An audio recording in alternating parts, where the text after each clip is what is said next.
That was very weird. Don't know why that happened. Right.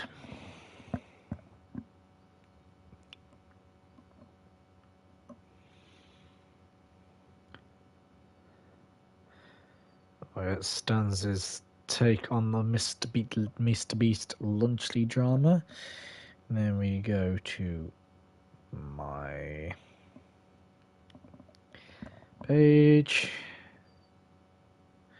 Bada bing, bada boom, everyone's happy, and we get to go. Hello everyone, and welcome back to the Apollo Justice Ace Attorney Trilogy. If my phone will actually end up staying up. In the last episode, we had continued on, not with the museum, but with A Quiet Prayer in Phoenix Wright Ace Attorney Spirit of Justice. We had continued on with episode 2, The Magical Turnabout, and we were just about to cross-examine Mr. Roger Rettins. So, let's continue on, with Rettins saying, give a guy a chance to defend himself before you start pointing fingers. And who might you be? Right, yes, sorry about that. Got ahead of myself there. Here's my business card. Time to make your acquaintance, Your Honor. Oh, well, how very polite of you. It's lovely to meet you too, Prosecutor Sarmani. Please take my card. A business card? Ah, yes. You read about this custom among businessmen in this country? I have even familiarized myself with the various replies. How do you do, good sir? Or, what's crack-a-lackin', homie?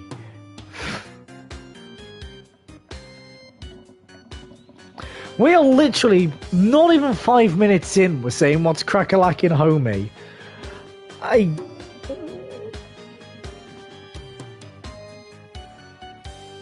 Mr. Sarmadi, sir, never ever try to be down and hip with the kids. Never do that ever again, okay? Good. Oh, you're from Take Two TV, eyewitness. Come to think of it, I believe I've seen you on television before. Yes, Roger Rettins. One DLC made after Apollo Justice. Really? Did not know that. Fair enough. Yes, Roger Rettins, otherwise known as Ratings Raja. He is a TV producer and appears on many of his own shows as of late. He is best known for his catchphrase, hang loose baby. Oh my, so you're the Ratings Raja. Hang loose, judgy baby. Nice courtroom you got here. Never thought I'd get to meet you in person, actually. But, Prosecutor Sarmani, how do you know so much about him? In preparation for the case, I watched all of his shows. I found the Ratings Raja Goes to Burger Barn of particular interest. It inspired me to visit that restaurant straight away to learn more about the local cuisine. What? You went to Burger Barn? Who would have thought? You must have really wanted to try it, huh, buddy? Because that line, phew. Compared to my aesthetic training, an hour's wait is nothing. I recommend the Southwestern Burger with jalapeno jack cheese, by the way. I'm having a really hard time picturing him in line for burgers. Anyway, Prosecutor Sarmadi's unexpected enthusiasm for food aside, and when I say unexpected, I bloody mean. Mr. Rettins, what is this misunderstanding you mentioned before? I didn't hear any misunderstanding. Well, Mr. Tardis, it's true the footage was edited. You'll get your hands on this anyways, so might as well show you the unedited footage. It's a pretty long video, so I'll just show you the part with the playing cards. You can see the cards when Choosy spins around, so keep your eyes peeled. And armed Mira office near Yakuza. Oh, did not know that. Kentucky Fried Bun. Right, but...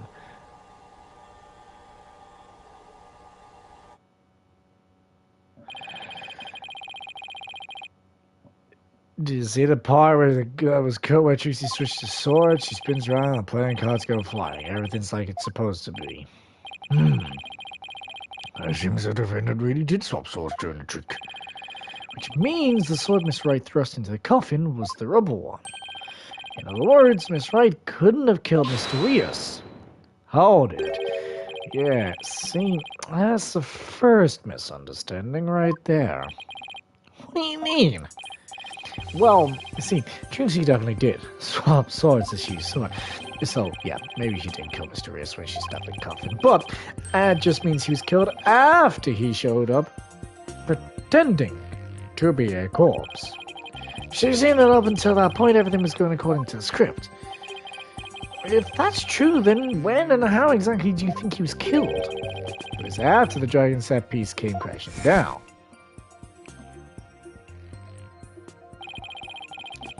I say Trucy murdered Mr. Rios when she was hidden from view behind the set piece. She could have easily done it behind that huge dragon, and, well, nobody'd be the wiser. Ain't that right, prosecutor? I see. Indeed, there is a ring of truth to your assertion. You bet. Hey, plus there's a suspicious-looking shadow in the footage too. It's towards the end of the footage, just before the dragon hits the stage. See, I'm not the only one that notices that. I'm so glad that's actually a point that comes up in this trial. Because I would have gone mental if I didn't know what it was. It might be easier to just see for yourselves. Yeah, pretty much, yeah.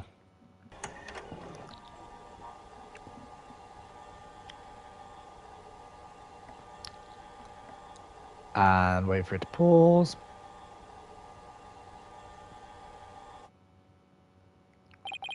It's only for a split second, so it's hard to catch, but look here.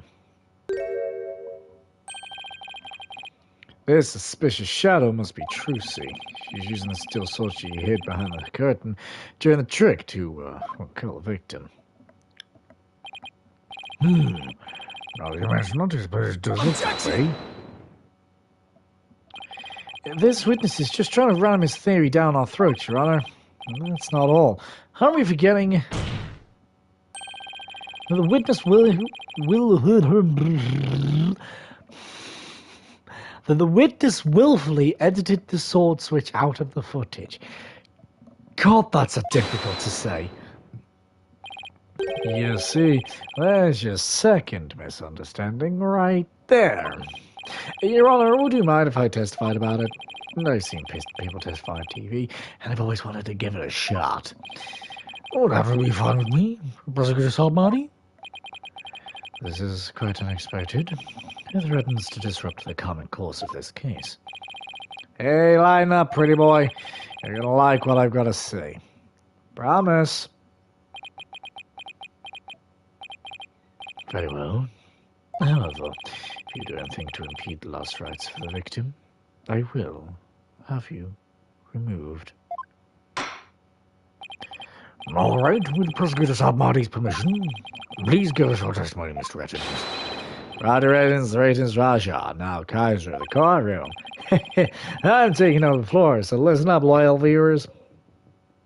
Let's see what he's got to say. It wasn't deliberate, I tell you. Footage is meant to be edited, I tell you. Scenes are spliced together, and long or boring scenes are cut out. All the stations edit footage this way. It wasn't like it was done maliciously or something. It was just a coincidence that particular scene was cut. It wasn't intentional. Or what? You got some proof that I have an ulterior motive for editing that footage? Ooh. Technically we do, but what? This sad monkey is really annoying in every case, and his speech is not good. That's what I didn't like about this game. I'm assuming you're talking about Saad Mardi. At the minute, he is quite lackluster. I will admit, he's not. He's an interesting prosecutor, an interesting character from the 6 games that we've now played. He's, yeah, but we're only on the case 2. Monkey. Hell yeah. Yeah, we're only on case 2, so I'll see how he gets on, obviously, throughout the game, because now that we have established that Prosecutor Saad Mardi is this game's prosecutor, I am going to assume that Saad Mardi is going to be switching between America and Khurain, aka Apollo and Athena, and Phoenix. So Phoenix is most likely going to be meeting Saad Mardi in case number 3. So, you know, we have plenty more cases to see how that kind of fleshes out, but for the time being, he is a bit lackluster. You know, he tried to not strangle Apollo with his beads or whatever, but you know what I mean, with the head beads and all that. Other than that, he's a bit. So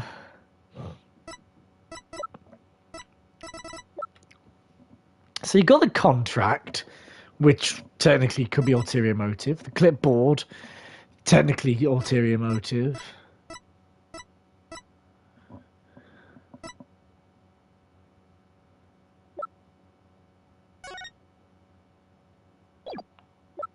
This makes sense because Sad Monkey is a Khurain and every case it better. Yeah. I mean, like I say, we'll see how we get on with him, but for the time being, he's a lot more restrained, I think is the best word to put it. People like Goddo, for instance, he had his, you know, his whole shtick with the coffee, Francisca with the whip, Blackwell with the sword. Each prosecutor had their own niche and things like that. Saad Mardi doesn't. Saad Mardi's niche is that he's a monk. You know, he feels a bit too restrained as of yet. But that's as of yet. Again, we've got plenty more cases to kind of see him in, see how he gets on. But he feels a bit too restrained for the time being.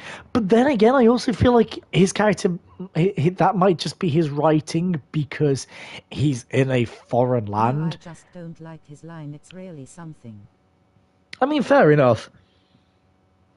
Fair enough. But, yeah. It's an interesting one, I think. It's an interesting one. I see. You're saying it was coincidence the sword-swapping scene was cut.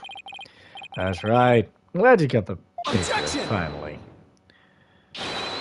Coincidence, that's just a little too convenient if you ask me.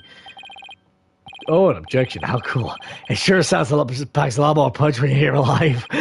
Do it again. I want to get another shot. From a different angle. My objection is not for your entertainment. And cut. There, I got some good stuff there. Mr. Retton's filming his prohibition inside the courtroom.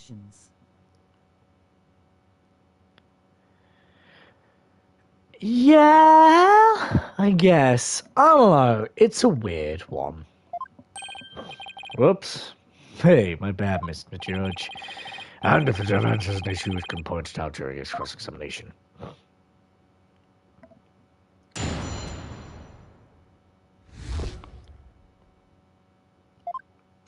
Edgeworth to focus in detail. Yeah. Really? I've never heard anybody say that. It's common knowledge in the TV world. You got any idea what a snooze cruise it'd be to watch a magic show without editing? A magic show like that one, anyway. That was ice cold. Anyway, editing is what makes TV worth watching.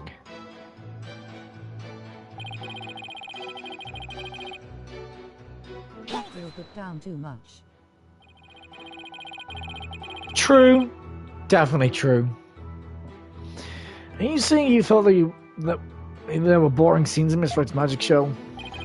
You gotta ask. That script and presentation deserves a place on the cutting room floor. Broadcasting a mess as is would have been a complete disaster. That's why I had to edit the footage. It's just what a TV man does. What didn't you like about the show exactly? The whole thing was a major snooze fest. Look, maybe common folk like you don't get it, but a show's only as good as how loud, flashy, and trashy it is. There's plenty of loud and flashy on its own. All you did was add the trash. I suppose each industry has its own way of doing things. But just as we were in the legal profession, exclusively on evidence and testimony. Exactly, whether it's a show. Yeah. See, that's the thing with Gavin, though. I don't mind Prosecutor Gavin's relaxedness all that much because he's a rock star. I think in Gavin's mind, he's a rock star first, prosecutor second. That's why he's a bit more relaxed, because he's a rock star. He's chill. He's just going with the flow. You know, he's just going with the flow. Yeah, and I was a pretty inexperienced prosecutor. But Prosecutor Gavin's relaxedness comes from him being a rock star. I think that's my kind of interpretation anyway. Or realistically, yeah. Anyway, editing footage is just a matter of course in the TV industry.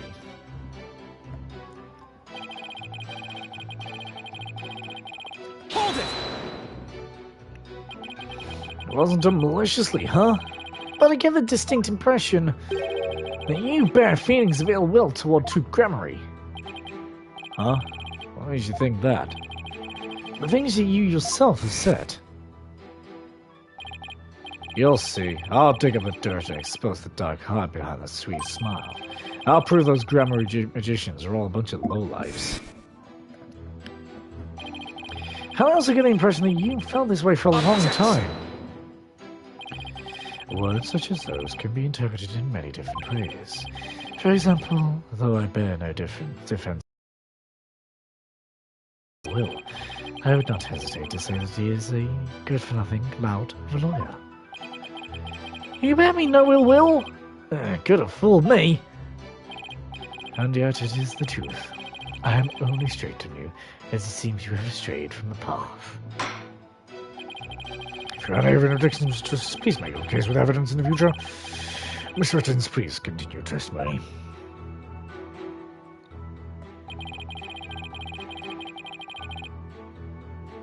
Hold it! Of all the scenes you could have cut one sword switching trick. That seems like too much of a coincidence to me. Also, now you're gonna tell me how I'm supposed to edit my programs, big shot. Look, it's hard being the boss, kid. You gotta make tough choices, like which content gets cut. Now let me ask you this. Why exactly did you make such a tough choice in this case? You wouldn't understand, champ. It's all about artistic vision. I tell you, people tell you how to do your job when they don't know the first thing about it. I may not know TV, but I know evidence law.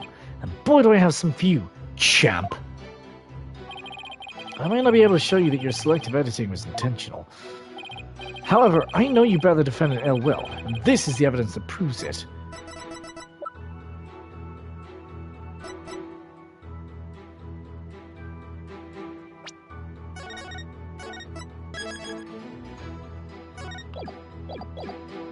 Take that! Huh? What say you got there? This is a contract you had Miss Ray sign just before the magic show. This contract between the first party, Take Two and TV, and the second party, Miss Wright, reads. Well, fair enough. If through the fault of the second party, the show must be cancelled in part or in full, and the second party will pay $3 million as compensation to the first party. $3 million? That's a completely unreasonable sum. I couldn't agree more. And of course, Miss Wright doesn't have that kind of money. And nevertheless, Roger Rettins had to sign this unreasonable contract anyway. Oh, I hope not. We'll see. Though I do like magic. Or more accurately, he conned her into signing it.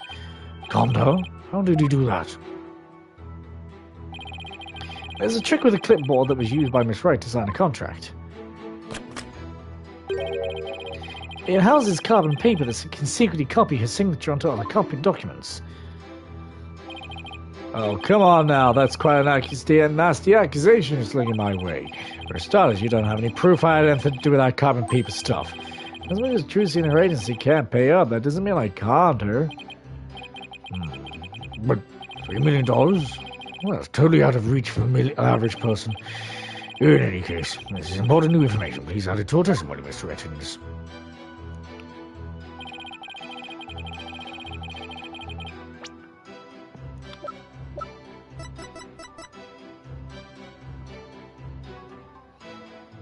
It's either the clipboard itself or it's the note.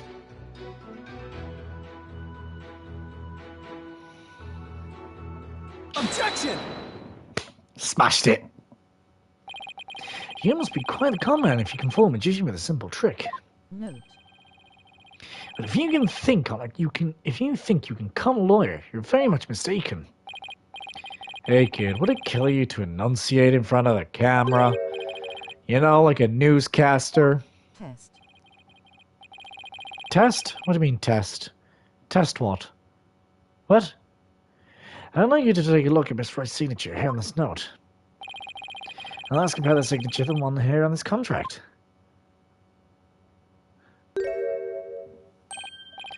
Well, would you look at that? They're exactly the same. Delay. Ah, fair enough. Yeah, it's there or thereabouts. Yeah, that's right, Your Honor. Not just similar, but exactly the same. Nobody can sign the name in exactly the same way twice, unless it's a copy.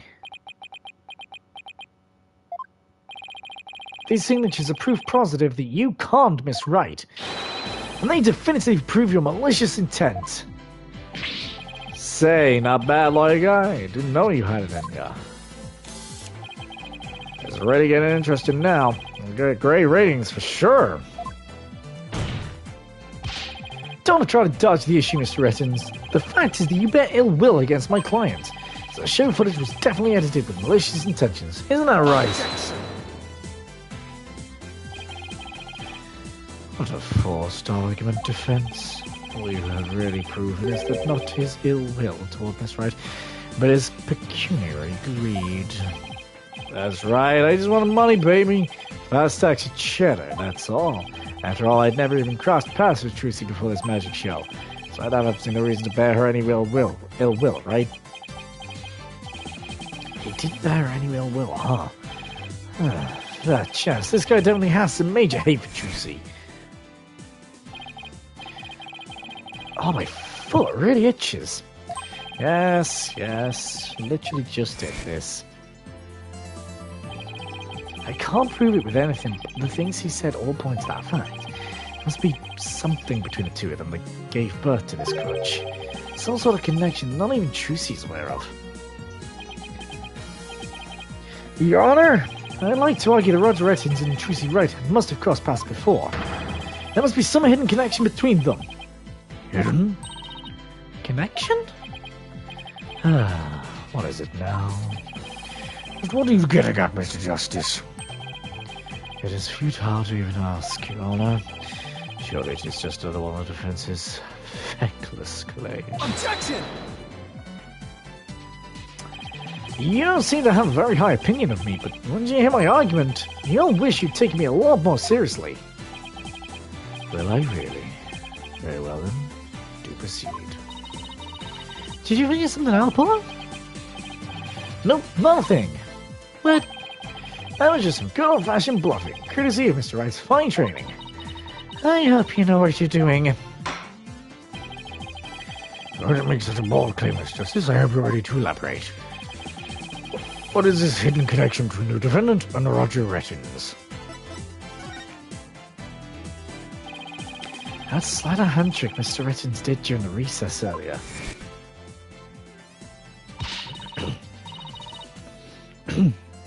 Filming is prohibited inside the courthouse. Do you want me to get the bailiff?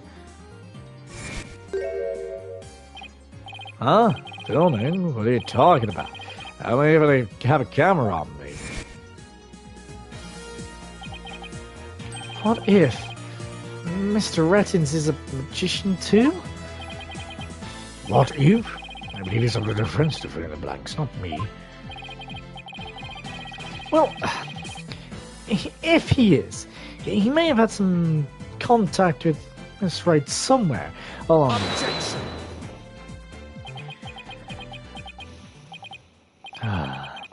Your argument is hardly worth responding to. But by all means, please do continue. As a passage in the sacred scriptures of Judaism states, he who gives a sermon to a monkey is himself Fun fact: Ace a Attorney monkey. 1 DLC made after Apollo Justice. There we go. Test. Broken. HMMMM. Check.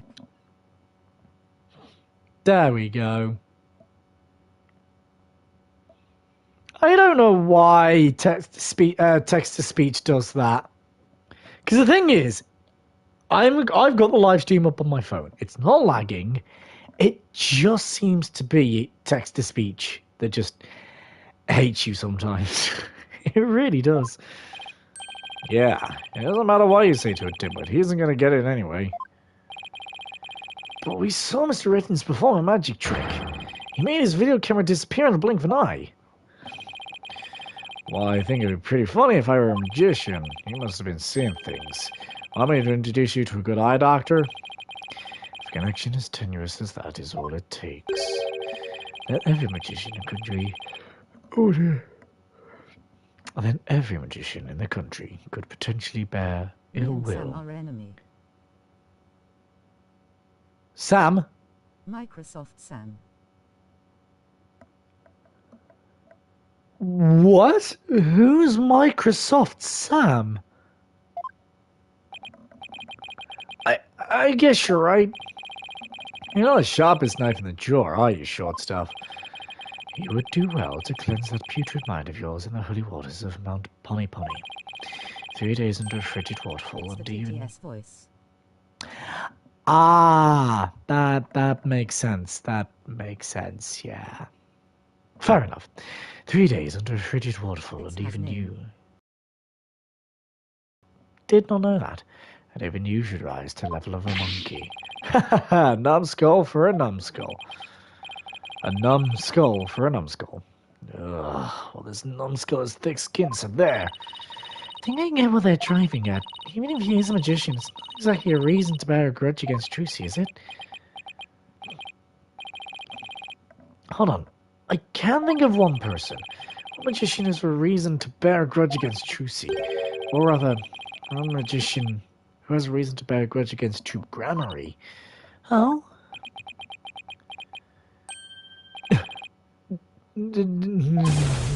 No way! Is something wrong, Mr. Harris? Kind of everything around you went black. It was like everything just kind of disappeared. It was very weird, I have to admit. Your Honor, the defense wishes to submit evidence at this time. I see. What sort of evidence do you have for us? Evidence that points to the real killer, the one who had motive to commit this crime. Well done. What? I was gonna say, I don't know. Hold on. And what have you come up with this time, defense? Treats right as a sole heir to Troop Grammary in its name. This puts us square in the crosshairs of one particular magician. This piece of evidence points to that one person with a grudge against Miss Wright. Take that! And who exactly are you aiming, Mr. Justice? 13 years ago, the great Mr. Riss belonged to the Troop Grammary, but then the troop ousted him and Mr. Riss vowed to get revenge on them someday. And what better way to accomplish that than through the ruination of their sole heir? Mr. Reese is the victim, Mr. Justice. You named a dead man as your suspect. But is he really dead? What do you mean, is he really dead? If the fact that Mr. Reese is the victim is what's throwing you off, then how do we consider this possibility? What if the man who died on the stage yesterday wasn't Mr. Reese?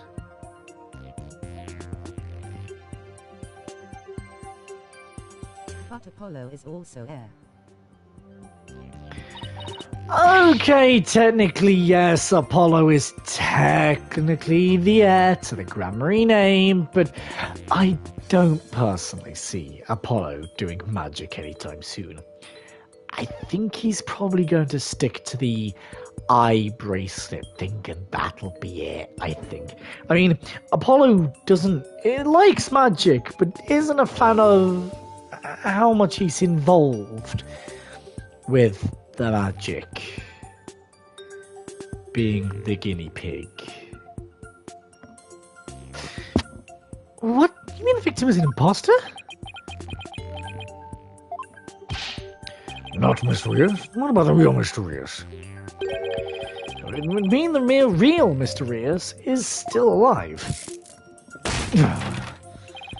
That's absurd.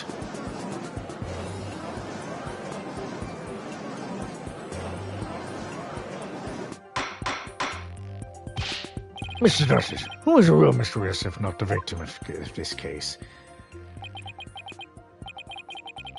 Also, Mr. Justice, it's all kind of gone black and dark around you again. It's like everything's disappeared. Are you okay? I finally see the gimmick, the trick to this entire case. Don't worry about it, Your Honor. Oh, everything's back now. Okay, that's okay. This should explain everything, Your Honor.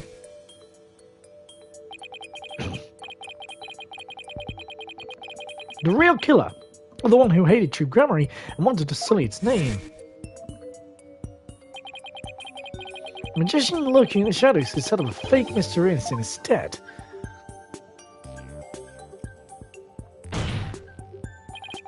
The real Mr. Reese is... I mean, there's gotta be only one person. It's Betty! Take that! But that's... Yes it is.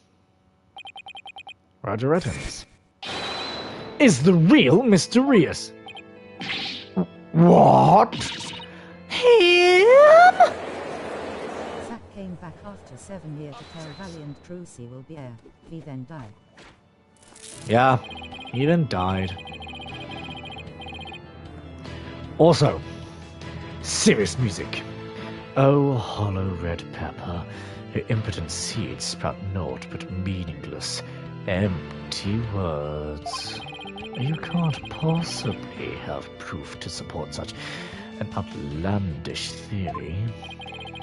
It's not a bad idea. It's not a bad idea for a soap opera, but not even die-hard fans of the genre would stick around past the pilot. He's talking about himself. Quite literally, yeah. You want proof? You want proof? Well, I got proof. I can prove it by proving that Mr. Reese in yesterday's magic show was a fake. And to do that, I just need you to look at this spot on this poster. Take that! This is the injury Mr. Reese sustained while practicing a magic trick 13 years ago. However, the video of the victim's shot of himself shows no trace of that injury. Oh my, you're absolutely right. Now, Mr. Rettins, what do you suppose we'd find if we took a look at your right forearm? Is that by chance a nasty 13-year-old scar under that sleeve of yours?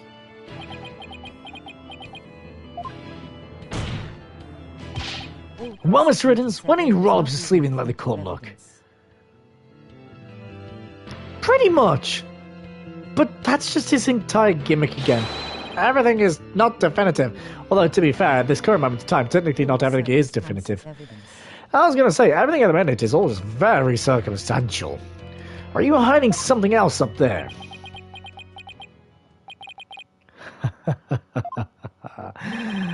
Come on now. I have nothing on my sleeve.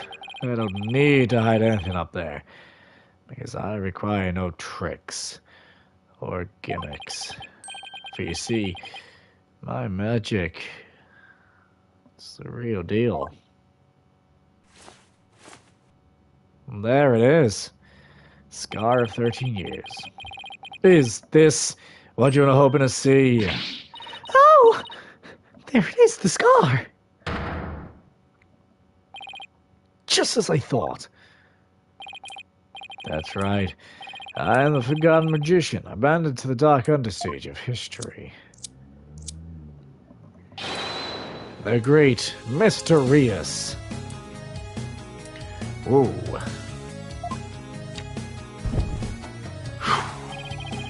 Ooh, this is totally absurd. In case 5 in Japan way Kanda it's better. Touche. Ooh. Ooh, my stomach. How ironic, wouldn't you say? This odious smart card intimated by true grammary will bring me back into the limelight once more. Strange are the comic threads before me.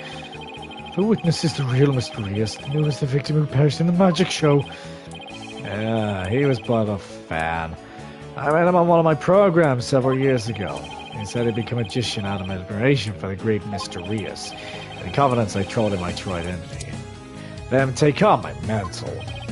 And I only small part in next case in 5. Oh, interesting. Very interesting. And when did this man take over for you? About 2 years ago. I told him my tricks and even acted as his producer. Oh, well, that's not good. Oh no. Fair enough. And so, your amateur became a popular magician overnight, courtesy of my magic, on the stage we call television. I hope you enjoyed the show.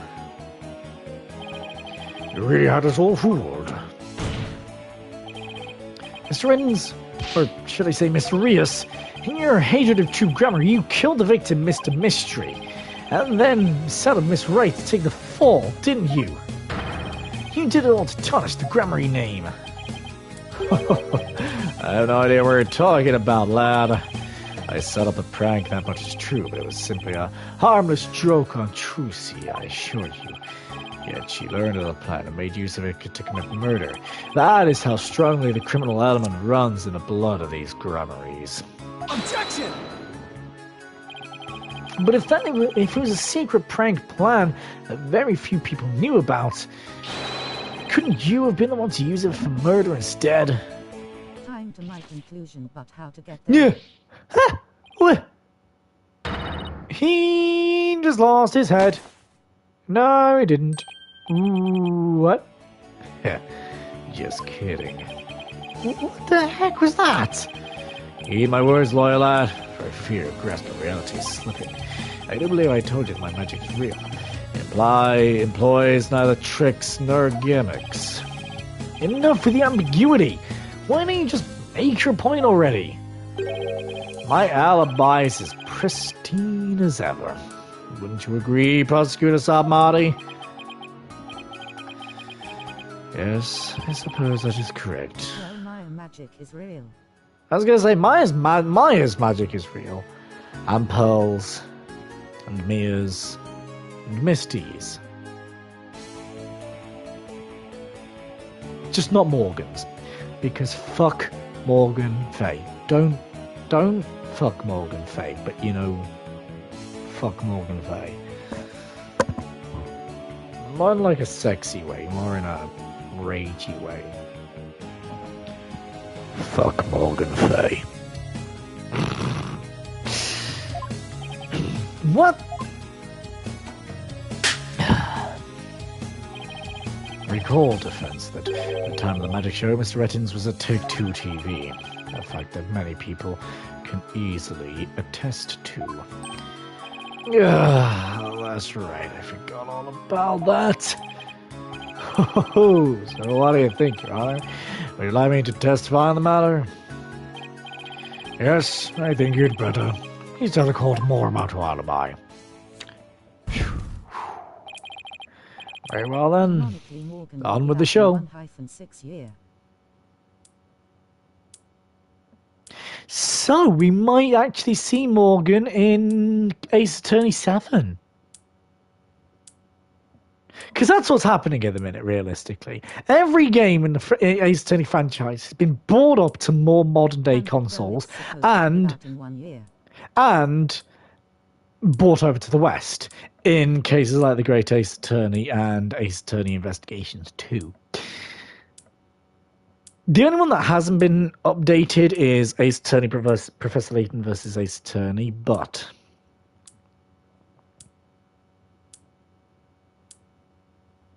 with everything kind of being brought onto more modern consoles, it makes way for Capcom to announce Ace Attorney 7.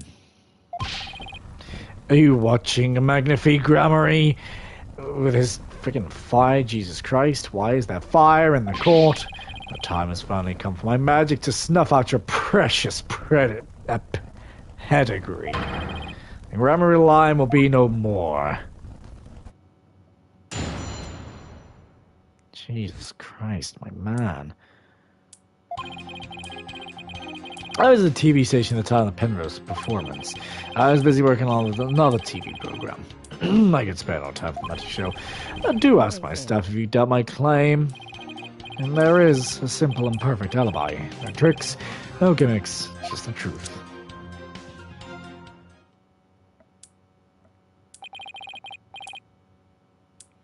Do you understand now, perhaps? I did not grace the theatre with my presence until after the incident.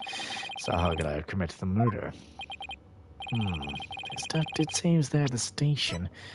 Just press the last one.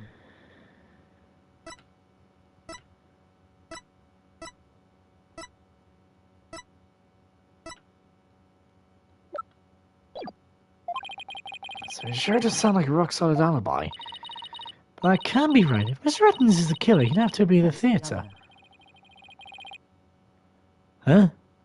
There's gotta be a hole somewhere in his story. I assure you there are no holes on Mr. Reus's stage. No tricks, no gimmicks. True magic doesn't need trapdoors to escape through. To enjoy my show to the fullest. And my real alibi.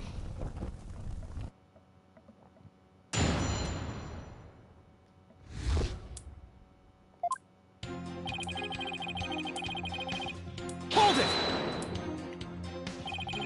You did come to the theatre eventually, isn't that right? Indeed, anxious to see how the show was progressing, I've made my way to the theatre. Let's see, my journey took about 10 minutes by car. Could he actually have been at the theatre during those 10 minutes, killing the victim? Allow me to stop reading your mind. Aha. Could I have been in the theatre during those 10 minutes, killing the victim? How in the...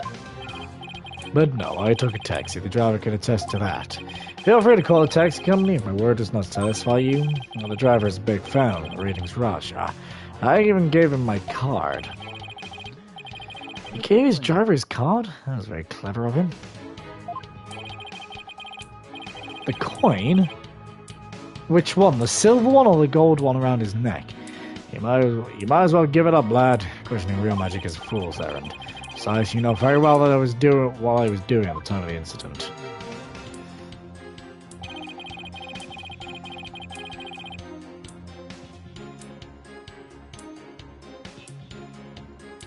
Hold it! What was this other TV show you were working on?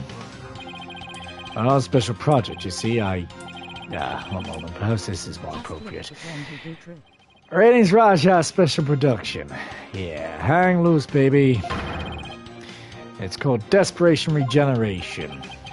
You switch personas just to say that? What's the show about? Washed up has-been singers and comedians get together and play musical chairs. Another game is given a second chance to their career. The Priceless prize for chumps who washed up too early in life. Sounds great, right? Might I suggest you appear on that show, Mr. Justice? As the ex-lawyer who used to make ridiculous bluffs in court and faded sadly into obscurity. And let the ratings Raja produced my TV debut? Not in this lifetime. You have great reactions. Who knows? TV might be a true calling. Hey, whose side are you on? In any case, I was obviously in production of this program during the Penrose performance. Fire! How do we know these staff members aren't in cahoots with you? I make it my business to perform solo. My magic has neither need nor want of assistance. After all, one of them could reveal the secrets behind my magic, could they not? Right! He's doing the trick.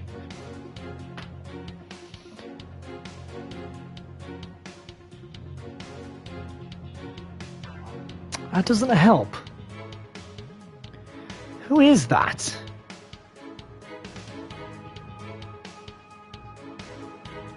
Who is it? They only need to make lot of doubt to I don't know. Fair enough. So he doesn't trust anybody, huh? He's the completely opposite of choosy. There were many people there in the studio audience who saw the witness as well. Even if he had able to persuade his own staff to come for him, he could not have convinced so many complete strangers to do the same. I can say 4 coins are pretty good. He really has made a rock-solid alibi for himself. Yeah, it's almost too good, you know? It's eerie how perfect it is. Has all been revealed to you now?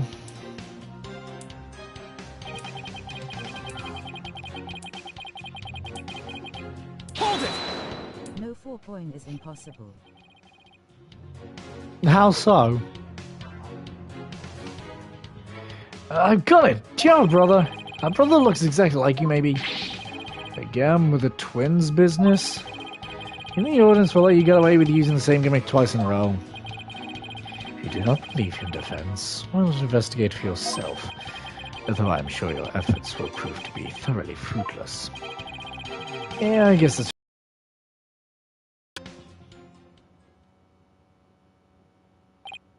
Ah, his alibi really is airtight.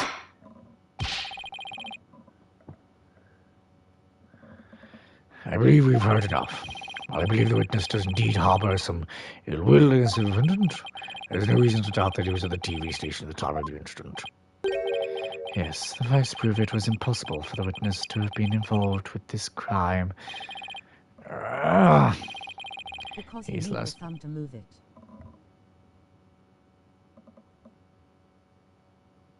Fair. Did not know that. These last rites for the victim have dragged on long enough. The soul of the victim himself is so bored that it is resting on top of your honor's head. It is.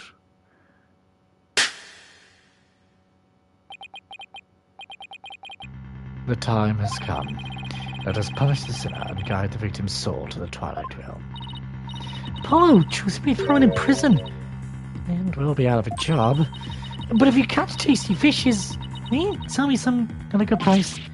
I told you I have absolutely zero intention of going off on a tuna boat. Think, Justice, think. You have to figure this out. It's no use. I can't find a single flaw. So, what now? Blood realms. Ho, behold my never-ending magic show.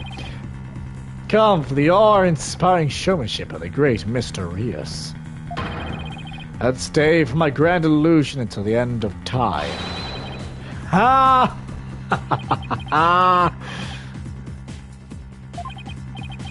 Wait, is he saying I was still trapped inside some sort of illusion of his? Your soul will be sent to the gulag. No, not the gulag. Oh, why is it going to be the gulag? That's what professional magicians do. They make their audience see something that isn't really there. In other words, you make us see illusions, right? Make it a misdirection. Why we keep you busy believing one thing, we're busy making something else happen. Why we say there really isn't what we see, isn't there? Actually is.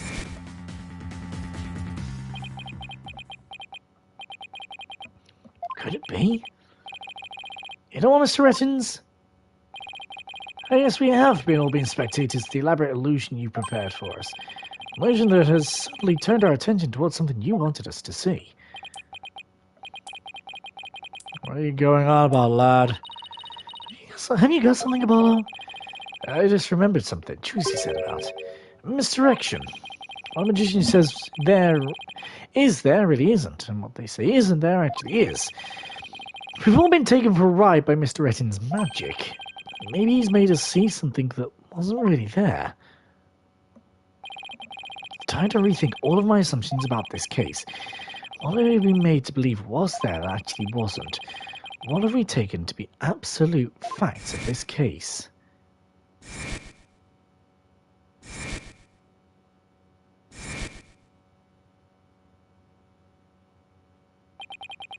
I reevaluate the validity of all these things. Then, just maybe... Athena, there's something uncanny about this case. Okay, what is it? Retton's alibi. It's too perfect. That's true. It's like impossible to break, no matter how hard we try. Maybe that's the trick. Maybe that's exactly what he wants us to think. I'm not following. We're not making any headway here because we've been so focused on breaking his alibi. Oh, I think I get it. You're saying he's using misdirection on us, right? It's definitely a possibility. While I go and do myself another drink. Would the defense... The officer Mike had lot blood. He opened the portal to the blood dimensions in the evidence room. I mean, fair.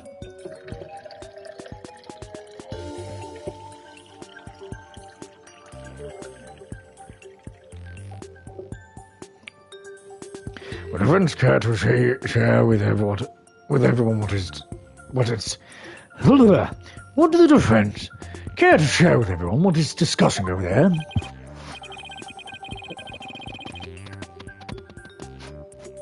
Your Honor, we believe that if we had to reconsider a certain assumption, we may finally arrive at the truth. In fact, I think we'll even finally see who's hiding behind the curtain, so to speak. What is this certain assumption you're thinking of? This is the one key assumption we've been taking for granted this whole time. His name is Mike, but the last part screeched through the mic. Fair. What if the culprit was somewhere other than the theatre at the time of the crime? What if there was some way to commit the murder without actually being there? If that were the case, then Mr. Retton's perfect alibi would become irrelevant. Objection! How could one person stab another to death with a sword without physically being there? Furthermore, we all saw what appears to be the culprit's shadow in the footage. But couldn't we just as easily assume that the shadow does not belong to the culprit? Well, if it's not the culprit, then whose is it? I'm not 100% sure yet. This is the second longest and it's fun. Ooh. Fair enough. That's going to be interesting then. But I'm pretty sure I'm on the right track. We've all seen something that looks like this shadowy shape before, Your Honor. During the magic show itself. In that case, please point it out in the show footage for us. This is the thing that looks suspiciously similar to the shadowy figure of the culprit.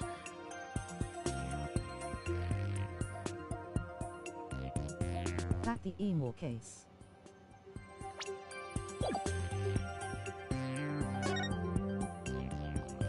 The sister turn about. Right.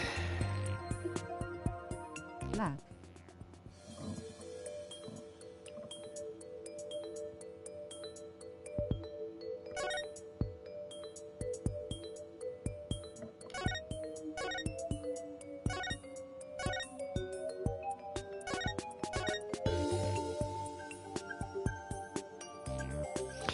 Now it's either going to be the actual shadow or...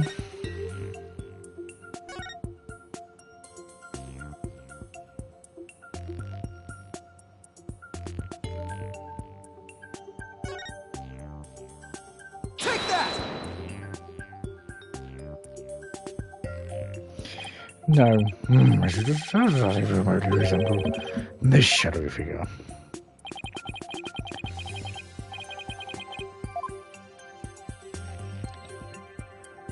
It's the first one, Shadow. Okay.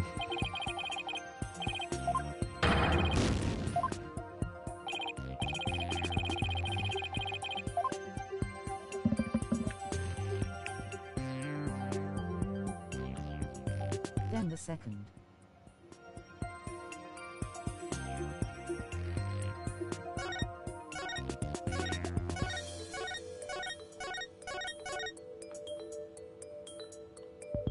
Take that!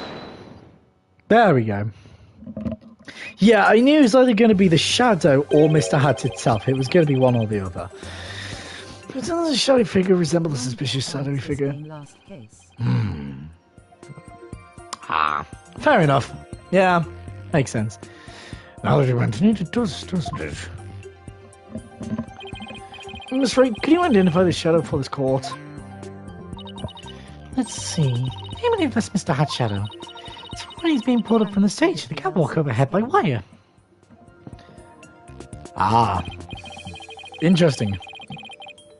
Then, how can the shadow that's shown later in the footage be Mr. Hat too?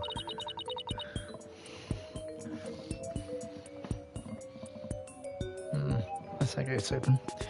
No, that's not possible. Fair. I know. After Mr. Hat was pulled up to the catwalk, he stayed up there. In other words, his second shadow is from the other figure being pulled up. Oh, okay. Some other figure? I'm afraid we'll need to be more specific than that, Mr. Justice. He's right, we've come this far. How does to figure it out from the clues I have on hand? What is the second shadow showed in the footage? Take that! If we can see what was happening on the stage at the time, there's only one answer. The shadow belonged to the fake Mr. Rios. In other words, Mr. Man of Mystery. DL6. The victim? Please take a look at the prank plan script. Mr. Mystery was pretend to be dead and then fly up into the... was to pretend to be dead and then fly up into the air after that. Isn't that right, Mr. Ettins? Indeed. And what of it? I contend that that's exactly what happened. The victim was wearing a stun harness around his waist. It was most likely attached to a stun wire so that he could be pulled up into the air. So you're suggesting that after pretending to be dead in the coffin, the victim flew up into the air just as the plank script says? Exactly. We couldn't just see him go flying up because the dragon was blocking our view. And that last trick, ladies and gentlemen, is a true pièce de résistance of the culprit's murderous magic show.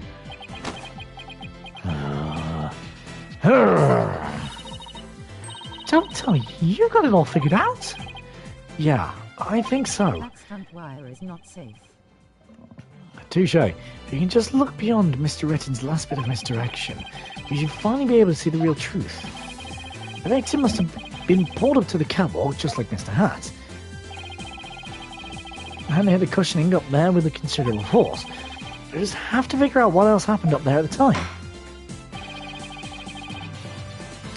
Are you ready to elaborate, Mr. Justice? Yes, Your Honor. I'm ready. In that case, please answer me this. Why the...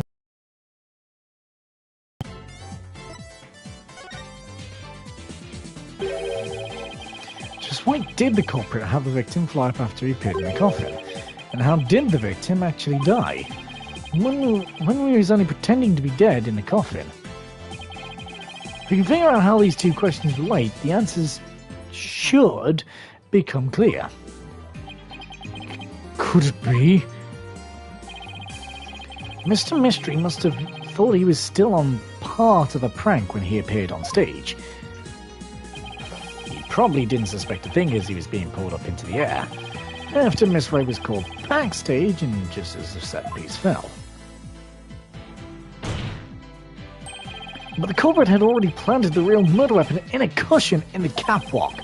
It was probably a knife or blade of some sort. What? You mean... Yeah, it really was a magical murder. Just as the prank script says, Mr. Mystery was whisked up into the air. Straight into a blade there in the catwalk. Yeah, I'm correct. And stabbed. Hey, you were correct, yes, but again, you know it. In all fairness. In other words, this murder was committed remotely through the use of a magic trick. What? Remotely? Using this method, it wouldn't matter where Miss Rettins was at the time of death.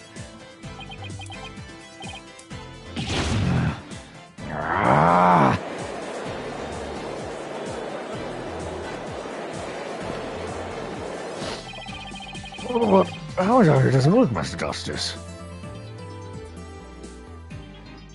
Me and my story 3D! We're going 3D! We're going 3D! We're going 3D!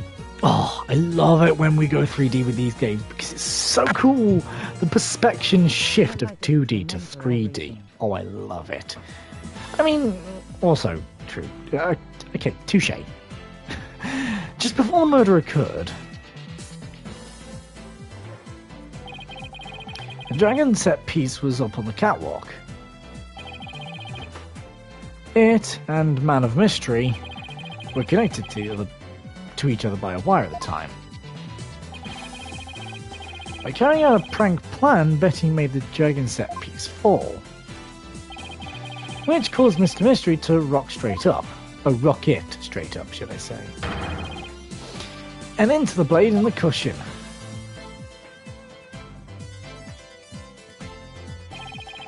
The cushion was high up enough to be hidden from the audience's view. That's why nobody saw the blade. Man of Mystery. Yeah, Man of Mystery.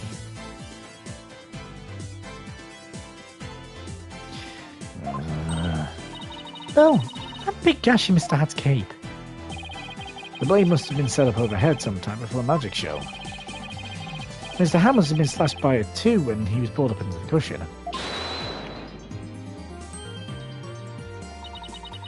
I can't believe it. He had no idea. I just thought Tracy would totally freak out if I made the set piece fall. That's the only reason I did it. You were used, Betty. I'm sorry, but Elder Rettins used you. I don't want to use my little puppet to bust around, but there's no other way around. Why are you in the stand? Because people come and go. They do. At this point, if it's any Attorney character, they can do whatever the hell they like at this point. After the incident occurred, Mr. Rettins arrived at the theatre. He got the murder weapon and swapped the rubber sword with the bloodied steel one. And it's also when he lowered the victim's body down to the stage. But how did he have time to do all that? When the set piece fell, the audience was evacuated from the building. He was able to do all those things after the fact because there was no one around to see. A horrific murder camouflaged by a spectacular magic show. That sounds like the kind of murder only a magician could pull off. As long as the show proceeded as it was scripted, Mr. Mystery was doomed to die. Come to the stand. Exactly, Polly, come back. DR6, DR6, remember, DR6.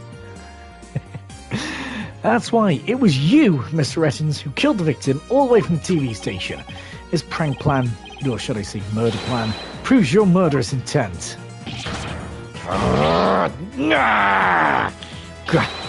Grammar. Ooh. 悟ら今おまどもさましでたし抜けたれがせよそろか Yes. Enough. You dim-witted, ignorant imbecile, putrid red pepper. He can't possibly have a counter-argument to make. He did. Tom, I'm not knowing when to let it go and move on. Do you have a bottle or something? Prosecutor Saab-Marty?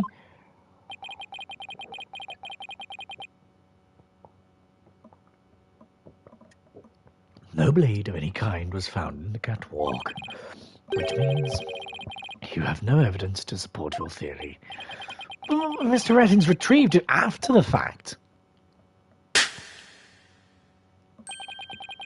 Which still leaves you with no way to prove your wildly fantastic remote murder theory. But, oh, come on! Without proof, does it not make more sense to believe that the murder was committed there on the stage? That's where the blood-stained sword was found after all. I was gonna say, I'm just gonna, how long have we been going for? An hour 6. Oh, might as well just finish it. That was the plan anyway, to kind of just finish this case up and then we can move on to the next one. That was a very good point, actually. He's the only person who could have committed the crime there on that stage. Pardon me. Trucy Wright remains the prime suspect.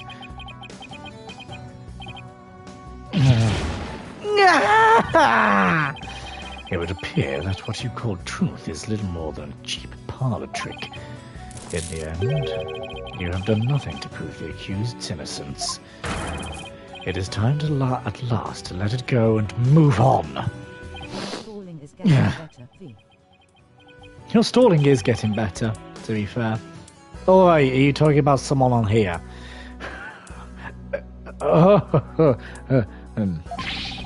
Are you seeing this magnifique Grammarine? My magic is exacting punishment on your granddaughter. The Grammarine aim is done for! Apollo, we need to hit them with a decisive piece of evidence here. No, I know, that's what I was just thinking. Mr. Stosis, do you or don't you have anything?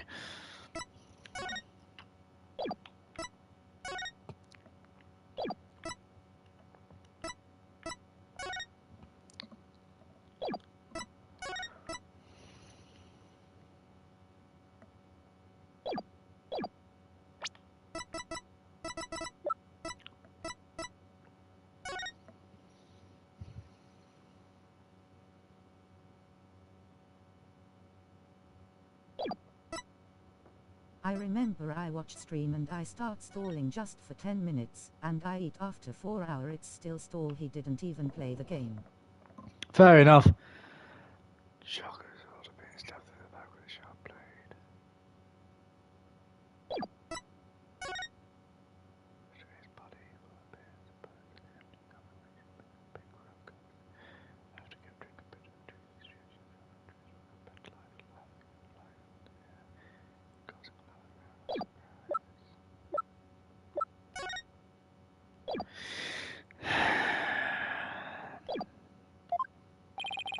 The witness committed this remote murder you proposed.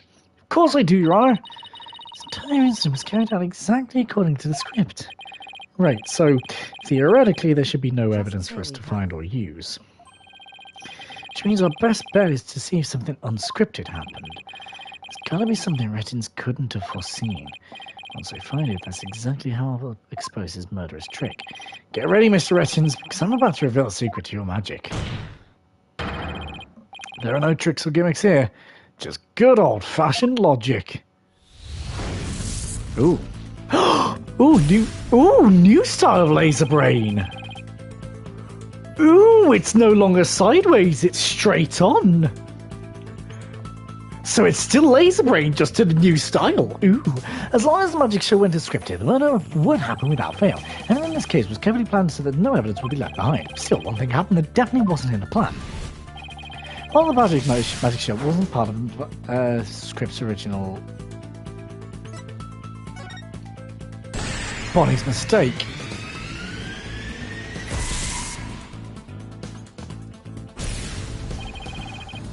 Bonnie made a mistake during Trucy's escape trick. Well, no, because before it was kind of a bit more this way. It was kind of shooting to the side. Now it's coming straight like that. One mistake did Bonnie make during the magic trick? Series of preparation, Mr. Hasbury. I've got to pick that. I'm sorry.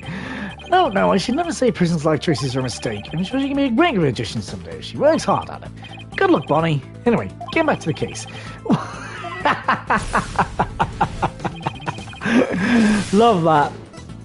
That would be Mr. Hat's positioning. Mr. Hat was placed in the wrong spot. I like this new version. And the spark has gotten bigger!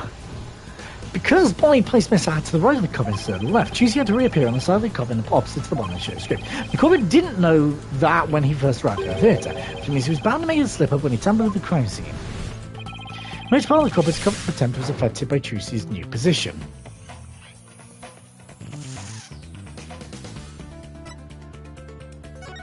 Big brain move. No? Yeah, he'll have the placement of the fingerprints on the outside of the coffin. Oh!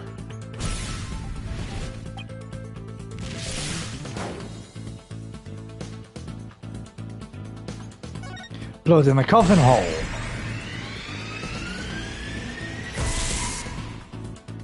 Blood in coffin. Ooh, the sparks going zappy now with the lightning and electricity, and it's getting more powerful. I like this version of Laser Brain. I don't care what we call it. I'm just going to keep calling it Laser Brain because that's a fun thing to do. Thinking Trucy had appeared on the left, the Corbett must have put blood on the left hole, but the blood was eventually discovered in the right hole during the police investigation. The killer had originally put the blood on the left side. That means he must have tampered with the scene again afterwards to make it line up with the facts. To make the crime scene consistent with the facts, Corbett must have swapped the coffin sides. Culprit swapped the coffins. That's right. The left and right panels of the coffin are interchangeable. Corbett must have switched the two panels of the bloodstain to fit the facts. But the switch must have also given rise to something unnatural. Oh, I remember now. There was something unnatural about the coffin. It's just the evidence I need.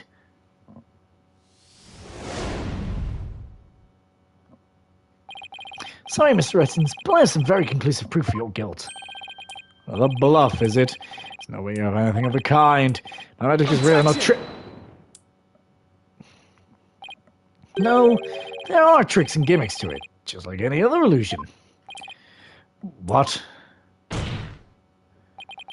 After the murder, you switched the left and right panels of the coffin, didn't you? True. Yeah. And because you did, you left behind something very unnatural for us to find. This proves that Roger Rettins tampered with the crime scene after the murder took place. Take that! The fingerprinting results? What about the fingerprints is unnatural? Well, let's take a look at the prints the victim left inside the coffin, shall we? The victim was facing forward in the coffin. His prints should have looked like this. However, what I found was... I found them facing the opposite direction. It's quite unnatural for the prints to be facing this way, wouldn't you agree?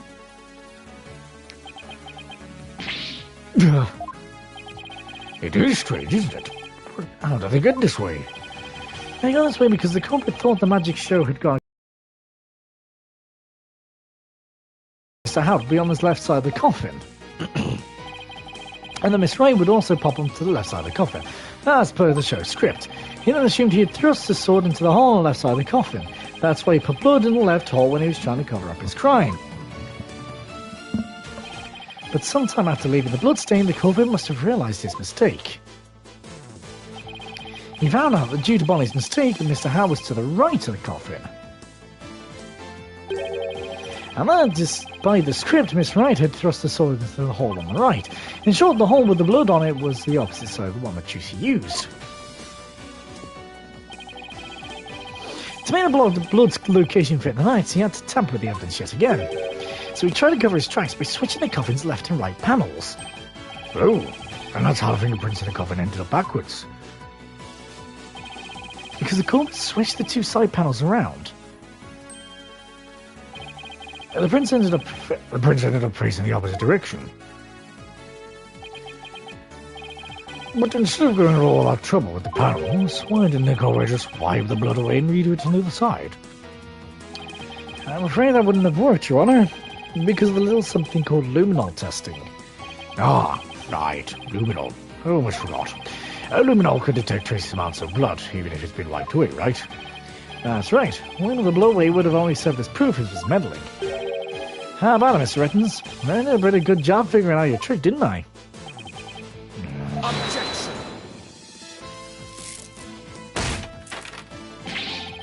Trucy Wright could have done the same just as easily. You have no proof it was this witness who tampered with the evidence. I do have proof. What? A person who was in the magic show would never have made the mistake of putting the blood on the wrong side.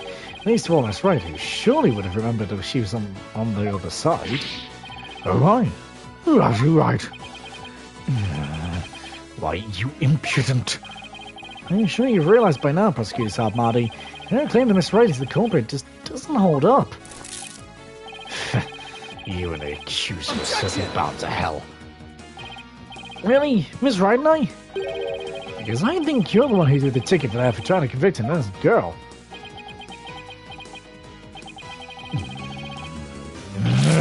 Yeah! What? Oh shit! Oh god! He got taken out by his own beads. Prosecutor Sophie, are you right? As for the true culprit, he is someone who knew how the show was supposed to go but didn't actually see it, and someone who had the chance to tamper with the crime scene after the incident. And the only person who fits the bill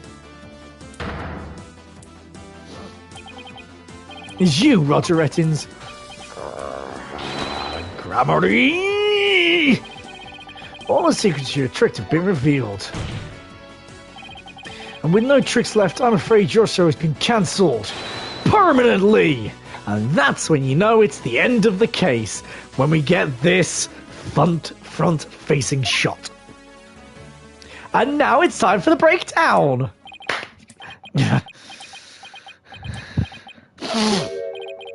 All of my secrets have been revealed, you say.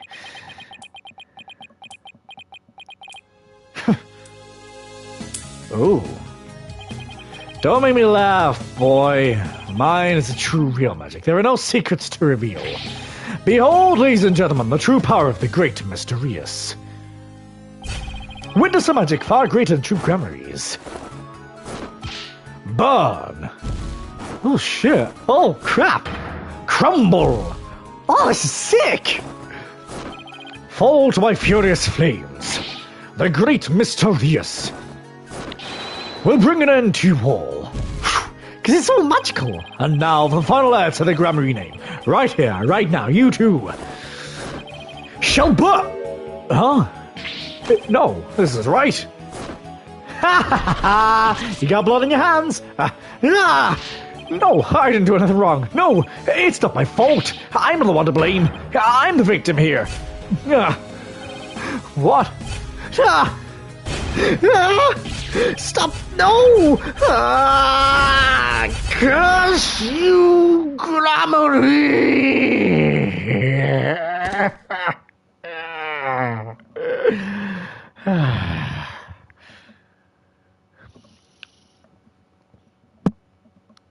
Get flashbang.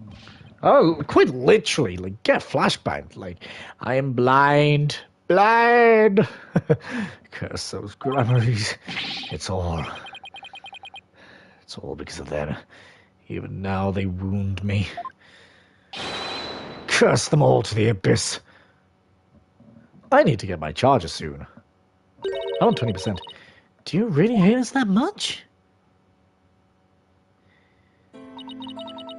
Treasure he run that deep? Deep enough to kill him as a man? You're damn right. You have no idea what humiliations I had to suffer. Your grandfather, Magnavi Grammar, kicked me out after I got hurt practicing my magic. He said I was too unskilled, that I would mess up on stage. He threw me out of the troupe just because he was worried about his own reputation. How many witnesses stand in this court? Quite literally, how many people? Well, what, like in the entire series? Too many to count, man. Too many to count. Since I was but a child, it was always my dream to become a magician. But Magnavi, well, he took it all from me. But that's no excuse. That's no reason to do something so evil. Magic is supposed to make people happy. It doesn't be used as a means for murder. Well, that's a big deal. I just used what I had available to me. That's all. Okay, now. That attitude toward magic is why my grandfather kicked you out. You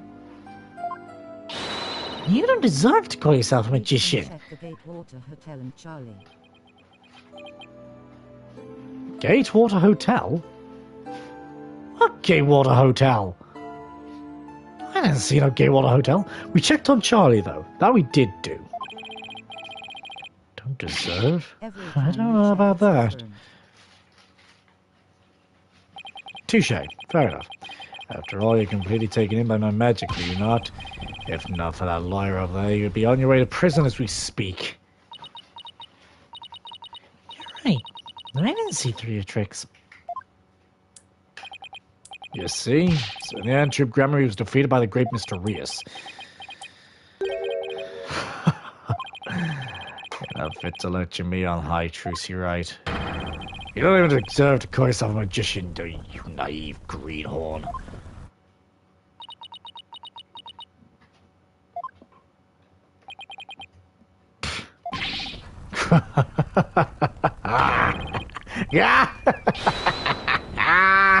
Take that, Grammary. You lose. If anyone needs to learn to let it go and move on, it's this guy. Okay, there's a lot more laughing. This court and my prison can both burn in the flames of my creation.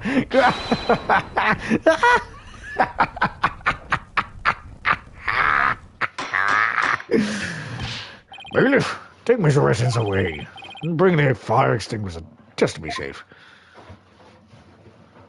Because, you know, fire. Looks like we've reached the end. I feel as though I've been watching a grand magic show.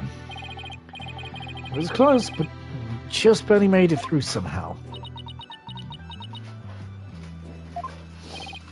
Huh? Why does Tracy look so down? That's right. Yes, Your Honor? That's my verdict. Could I see that wonderful smile of yours? That smile of a true entertainer, as I do? Yes, Your Honor. Now then, is court finds the defendant, Trucy right? Not guilty. Yeah, we still get confetti in the American version. I have lot money I can bail out, too. Didn't know we could still look out the window.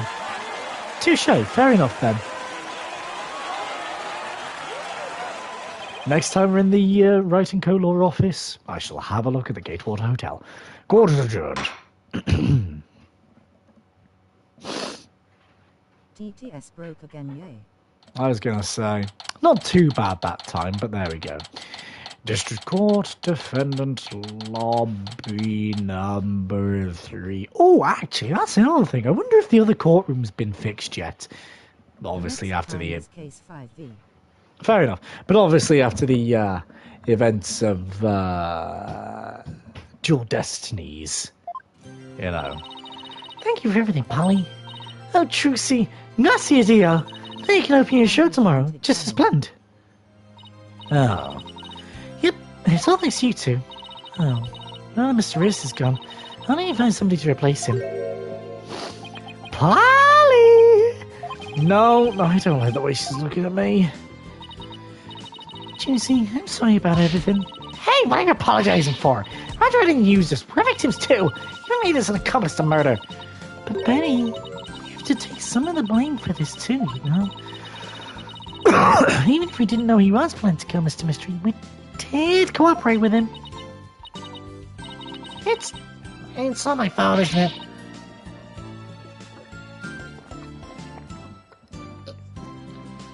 Neither of you's to blame. You're one of the wrongest person who used magic to murder Roger Rettins. Told you think I know that? Say what you want, but don't think for a second that I don't still hate you. I guess she really does hate me. But Betty, why? We used to be huge fan of Juicy's. Hey, shut up! I've always hated her. Really? If we hadn't seen Juicy's magic show.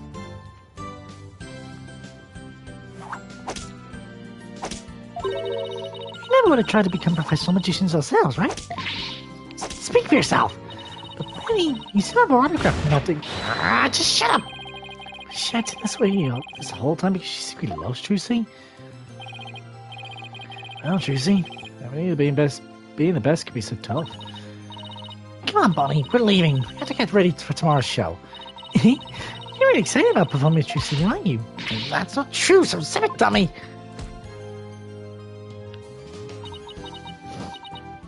Polly? Do you think I really am a naive greenhorn? Huh? No way. She's not.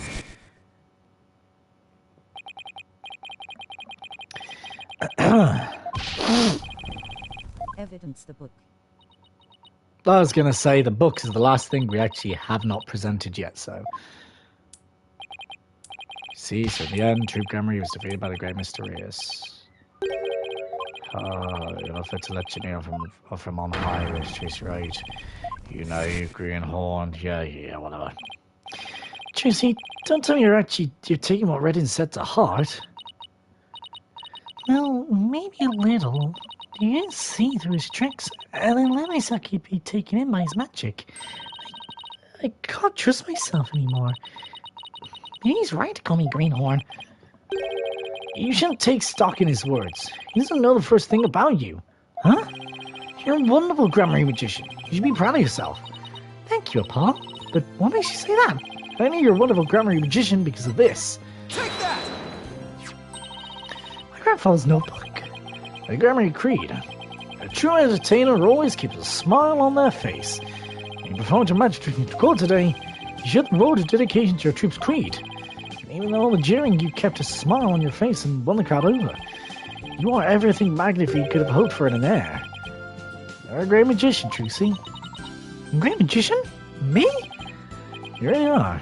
That's why you don't have to worry about what Retin said. Oh, Polly, thank you. Still, I can't do it without you. I would have lost my nerve out of being alone up there.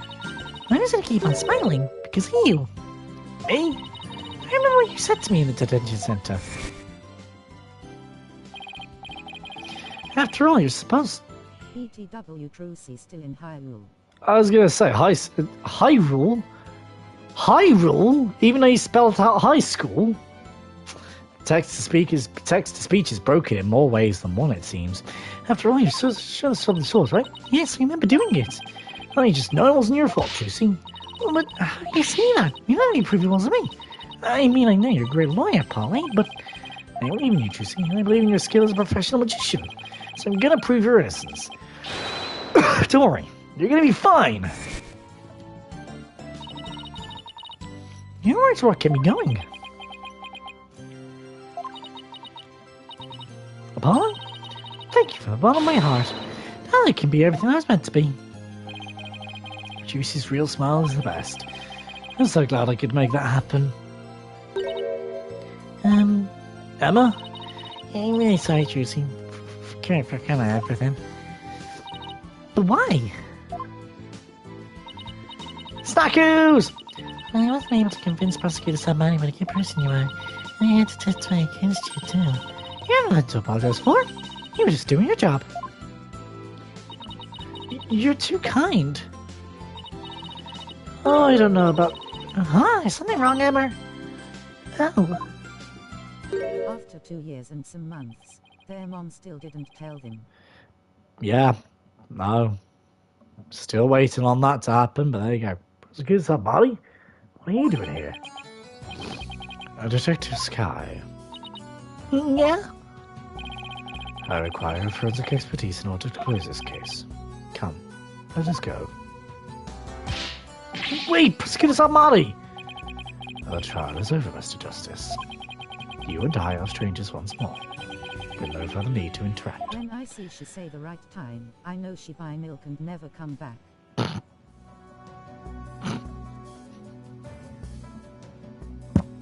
I shouldn't laugh, but it's true. The mom has bought milk and never came back. Strangers? Have you really forgot all about me? What?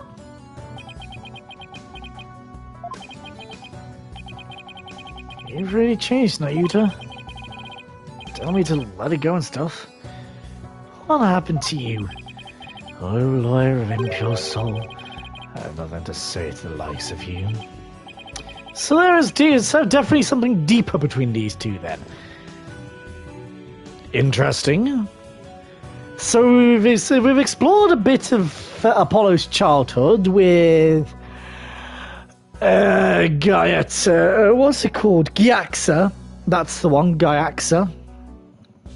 And the space center and all that. Now we've got this guy. Now if you will excuse me. There he goes. What's that all about, Paul? How do you know Prosecutor Salmati? Let's just say we're old acquaintances. Acquaintances seems something more than something more than that. Yeah. Well, you don't like to talk about your past, do you? You always change the subject. Died in Korean when he baby. Guess I'll have to talk about it someday, but for now, true. Come on, let's forget about the past and celebrate Trucy's future. This you know in Apollo Justice. Yeah, well, kind of, I suppose. Sure, if you say so. Hey, it's Mr. Wright. Put on speakerphone, Apollo. What's up, Mr. Wright? True. Apollo, how's Trucy? What happened to the trial? Did you get an guilty verdict? It's alright, slow down. Everything's fine. Hi, Daddy. I'm okay now. She was found not guilty in a very dramatic turnabout. Plus, we saved the office. It was a great victory for Apollo.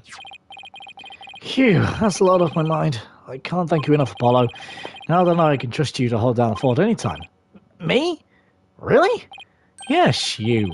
You're a real full-fledged lawyer now in my eyes. A full-fledged lawyer? I still can't wrap my mind around it. Thank goodness you were there to take care of everything. And thank you, Apollo. No need to go that far, boss. Especially not in front of everyone. Oh, and by the way, I won't be able to make it to tomorrow's show. I was so hoping you could go. You'll do that for me, won't you? Of course! What was it for the world? Full-fledged. The probability is he adopted and grew up with him. Yeah, probably. So Daddy asked me to ask you to come to tomorrow's show, huh? As my assistant, right? No. He just asked me to go cheer you on.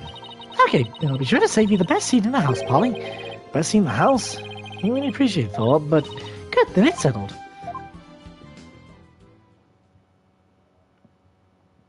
What's gonna happen? April 29th.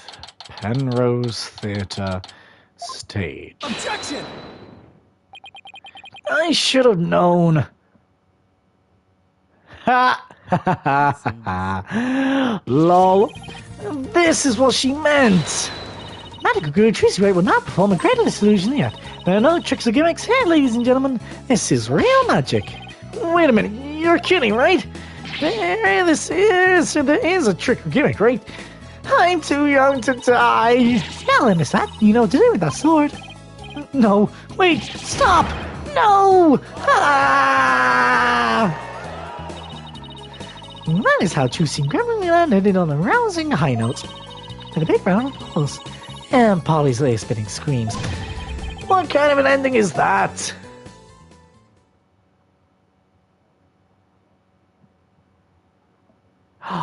The end. I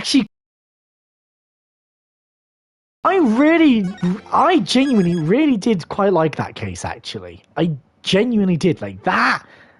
The thing is, there weren't that many characters within that case. Realistically. You had Roger, Bonnie and Betty, and Saad Mardi. 4 new characters, realistically. One of which you're going to see throughout the entire game, and 3 of which, realistically, the new additions for this one case. 3 new people. That's it. And the story was really, really good. And to bring back Troop Grammary as well, I do think Ace 27 comes along and we're going to have a bit more Troop Grammary. So I'll have to see where that goes. But, like we always do, in times like this, watch the intro cutscene of Episode 3, The Rite of Turnabout. Wakey, They make new truth. got some more questions. Oh. Sound the alarm! Prisoner 201's escaped! Well, you know, with Dad's back on the streets, things will be on the up and up for us. Mountains time. Want Ooh. that rebel hunter to find us or something? Come on, we're small fries compared to... Huh? Whoa. Ooh. Hi.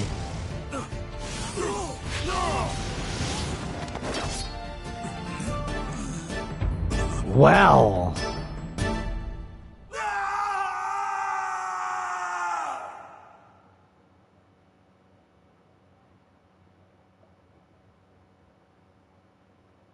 I'm back in Crane. In Temple. The Holy Mother. But, as always, if you guys did enjoy this episode, please don't forget to leave a like and subscribe. It really does help. Click the bell icon down below to be notified when I live stream or upload a video. I'll see you guys in the next episode. Bye!